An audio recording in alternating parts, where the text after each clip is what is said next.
I'm the Director for Strategy, Research and Communication. Wonderful. So you are the one we should be talking to us about all this. So you categorically deny the OSP's involvement in the raid. You even actually said it was what do you call it? I forget the English we use, but yes, I can go on, but I called in because you have to forgive me. Whatever evidence that is now being put out there, the intelligence is that this evidence was already in existence at the time that the OSP was being linked to this particular alleged raid.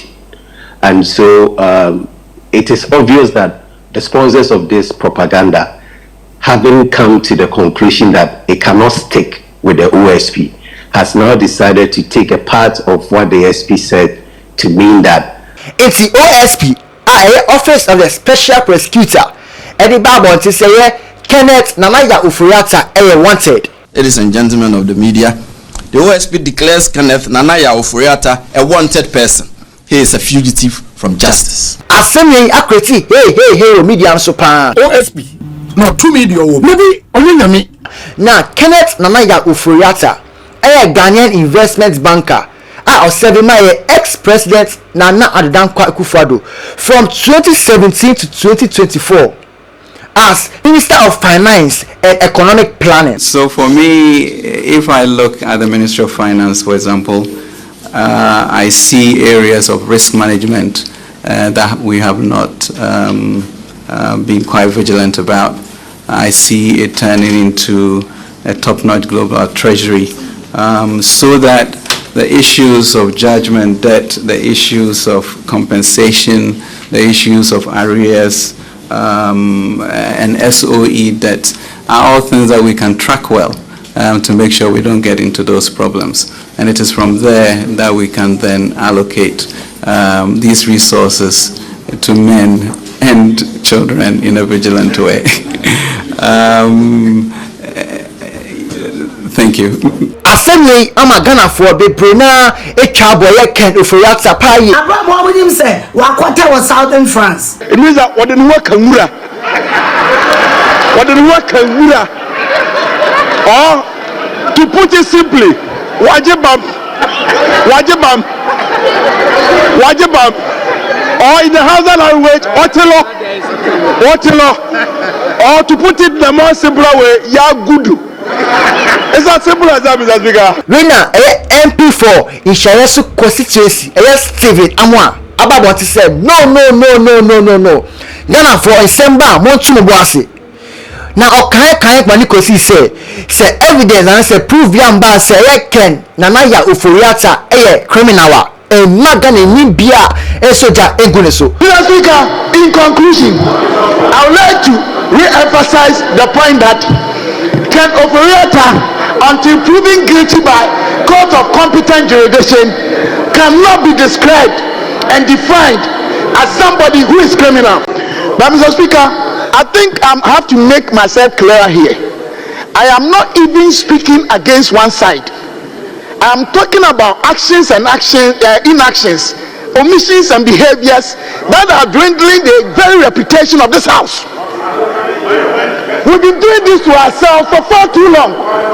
Now, every Tom, Dick and Harry out there, even if you are driving Land Cruiser, they think you're a politician. Whether DC MPP, they don't respect us. And this is why I'm bringing it to our attention. That do we allow yesterday's propaganda or actions or omissions to continue to keep on destroying the very image and reputation of this August house? Is that what we want to do? This is the question I'm asking. Mr. Speaker, are we teaching the younger generation what we are doing today? Mr. Speaker, what does the Constitution say? Article 18, Clause 2. With your permission. Hey, no one shall be subjected to the interference of his private home and properties. Has that happened or not? The very constitution that we ourselves, the very laws that we ourselves made, we are undermining the same laws because of politics. We should not sit here and because of politics forget the fact that the same Ken Ofori-Atta made your family members have free school. Your nephews, your children, your aunties, your friends, your mosque members, your church members. But for Ken Ofori-Atta, they would have been wrong. Let us stop these things against either NDC or MPP. Let us maintain our reputations as a house. Let us believe in one fact that we are one people with a common destiny as a country. All these things we must stop. That is what I mean.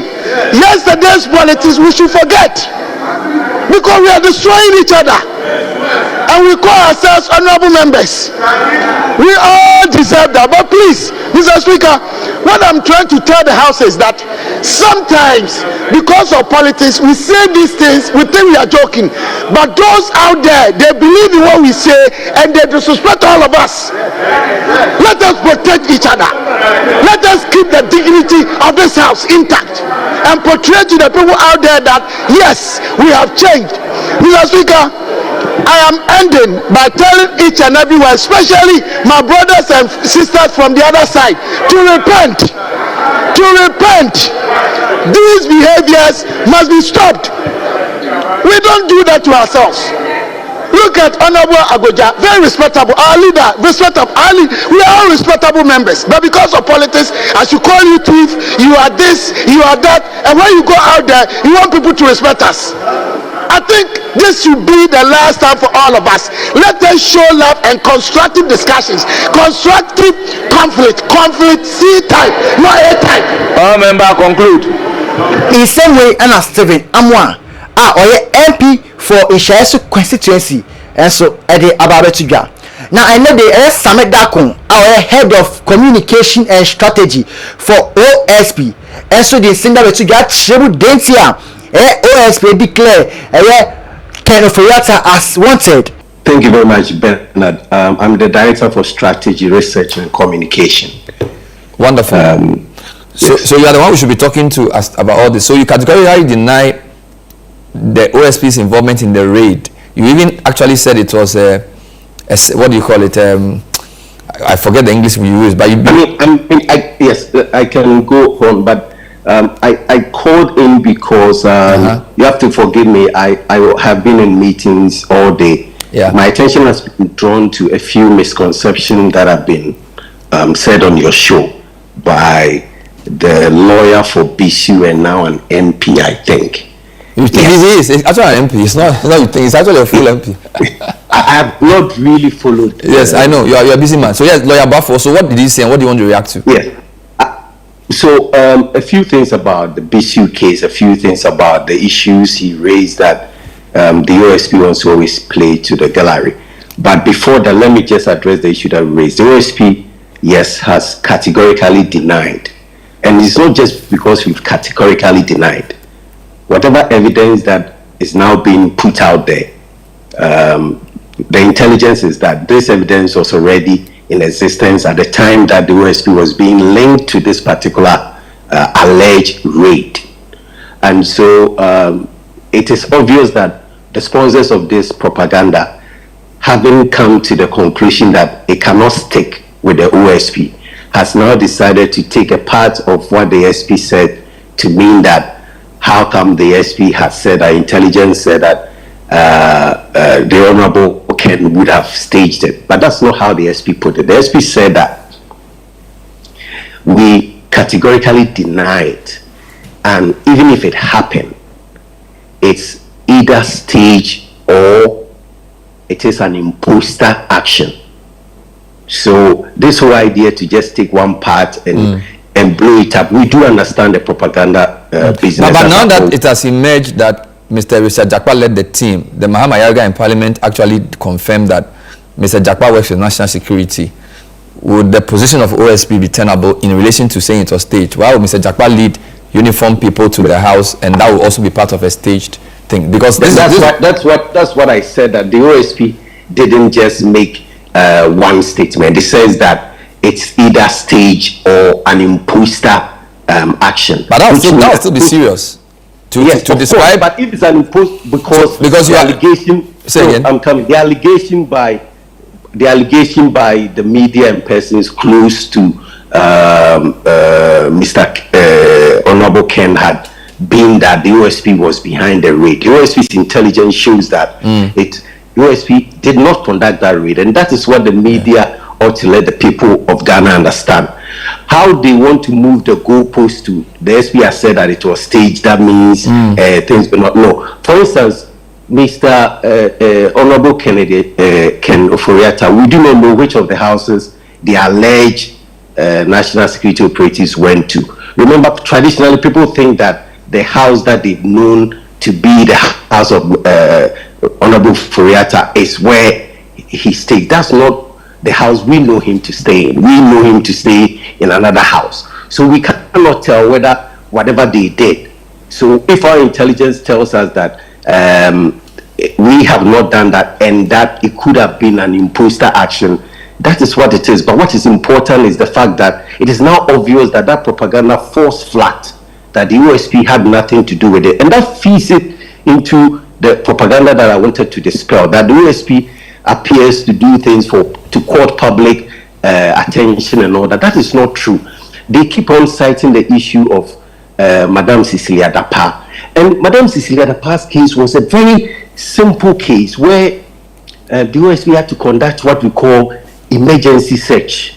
And a lot of people have not familiarized themselves with the OSP Act. So if you go into Act 959, Section 34 gives the OSP power to do emergency searches. It says where an authorized officer suspects on reasonable grounds that a particular property is tainted, will provide evidence as to the commission of an offense. It's necessary to exercise the power of search.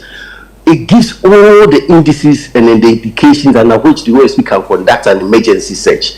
And at the time Ms. Dapa was being investigated, the intelligence that came was that there was money in her house and we had to conduct an emergency search. Now when you do an emergency search, you are just applying due process. That doesn't mean that you are courting any public. Fair enough. But his reference was to Mr. Bisu and the way you went about. Mr. Bisu, that is even a very simple matter than even. Mr. Bisu took us to court and his lawyer had even deposed to an affidavit that the OSP had procured an arrest warrant. And the OSP had made this argument over and over that the OSP exercises full police powers under Section 28 of the OSP Act. And when you exercise full police powers, you realize that if you go to the Criminal Procedure Code or Act, Section 10 allows police officers, OSP, to arrest without a warrant. It's law 101. Anybody in the law school should understand that the OSP has the power to arrest without a warrant. So if you indulge me, I will just quickly read Section 10 of Act 30, which is our Criminal Procedure Act. Okay. And it's very simple. It just says that if a law enforcement officer, a police officer, or in this case the OSP, a police officer may arrest without warrant any person who commits an offense in his presence, blah blah, go to 2. A police officer may arrest without warrant any person he suspects on reasonable grounds of having committed an offense. So we have simply extended an invitation to Mr. Bisu to respond, and he flatly refused and gave reasons the OSP found to be untenable, and in that score the OSP declared him wanted. On that basis, he had gone to court to secure an ex parte injunction for about 10 days, and the deposition that was made, where it is even very serious, was that the lawyer deposed to an affidavit claiming that the OSP had obtained a warrant through fraud, and the lawyer could not prove this in court. It's the reason why the OSP won that case. So Charles Bisu never won any case in court. As we speak, Charles Bisu has gone to the Supreme Court on the basis that trying to again stop the OSP from doing this work and all that. But the point we are making is that the OSP does not act outside the law. It acts within the law. We have even heard today some propagandists go around and sending messages around that Ken Ofori-Atta is a person of interest. Ken Ofori-Atta is not a person of interest. In law, there's a wide and big gap between a suspect and a person of interest. Ken Ofori-Atta is a suspect. A suspect is not the same. So that's a good addition for us, because that question was asked there as well. So the question that follows is, can't you proceed without his being here? Did you need to tell the whole world that he is a fugitive of justice? If you believe that you have evidence that he's done something wrong and is unavailable, can the matter not proceed without his being physically here? No, the matter cannot proceed without being physical. Let me tell you something. The OSP, this is not the first time the OSP has even taken and interviewed people outside this jurisdiction in very big investigations we've done before. The OSP, when it finds it necessary that, and the OSP in the Sicily-Adapa matter even did interview a person of interest all the way in the United States without we having to personally go there. Ken Ofori-Atta is a suspect. Now, if you need a suspect, there are several reasons why you need a suspect. You need a suspect to charge a suspect. You need a suspect to take the charge caution statement and all those things. Now, we have to situate in a certain context. You are accused of rape, and then the police officer calls you, and you tell the police officer that you are in your hometown, you are not feeling well, so you have gone for traditional medication, and that you are not too sure when you'll be done with this traditional treatment. And so when you are done with the traditional treatment, you come to Accra and then respond. Please, this is not a civil case.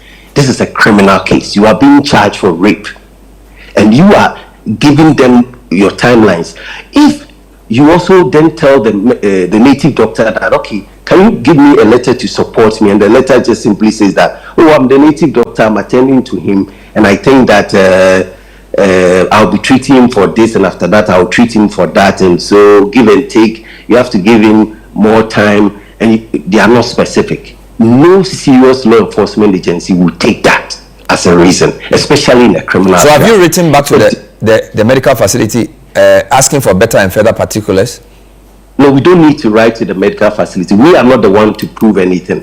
You, the suspect, are the one who has to do all that. Bernard, at channel 1, if one of your employees tomorrow decides not to turn up, you're going to hold the person responsible unless the person brings a medical report or something substantiating why he's not there. So we can't even shift it to the OSP. The point we are making is that the OSP is a very reasonable organization, a very reasonable law enforcement agency. It has said that it always go on the civil tangent by inviting you, by trying to use all the necessary processes to get you there. It's only when you refuse to attend, then the OSP will apply the necessary measures and to ensure your attendance to the OSP. And when we do that, that is not playing to the gallery. When we do that, that is not because we want to disgrace somebody. We do that because that is the due process that we have to follow. So we only declare you wanted when you decide to give us the opportunity to do so.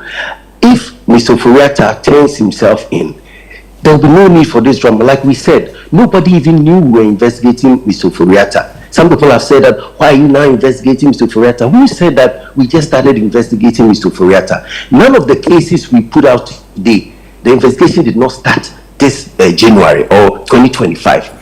It's a long investigation we've been doing. People have been talking that OSP is not doing anything, but investigation takes time. And when the time is right, and some people have also said that, why is it that when Mr. Ofori-Atta was leaving the jurisdiction, you did not stop him and all that? No, every Ghanaian is free to go for any medical treatment, whether here in Ghana or abroad. Now, when the law enforcement agency needs your attendance, then you need to now properly attend. Unless you are saying that you are bedridden, we cannot put you on a flight, or sitting in a flight will be a risk for you. There must be strong reasons why you cannot physically be in the office. Then alternatives can be made. But where no strong reason is provided, nothing says you are bedridden, nothing says that you cannot be on a flight back to Ghana, then it means that you are just not taking the institution serious. You are just not taking the whole investigation serious. So please, let's understand that the OSP is not in for fanfare. It is a serious agency, and it does work according to law. Not a single case has the OSP not followed the law. The problem is that many people, including lawyers, have not taken their time to study the laws of the OSP. They've always thought that the OSP is just like the police or like Yoko, and so they have not painstakingly gone through our laws. Our laws were specifically made for the OSP, and we follow the law to the letter. So please, all right. When we say we have declared him a fugitive, we are just saying that he's a suspect. All right. We need that. We need. Sammy, thank you for your intervention. It is say ana asem no akwesi. Ye twen say Ken Ofori-Atta be medical treatment no ba Ghana. Ye ni guso di asenechi o first time here na subscribe like na fe share wagin comment section ase Ghana TV sunye. By then it is what it is. Macron.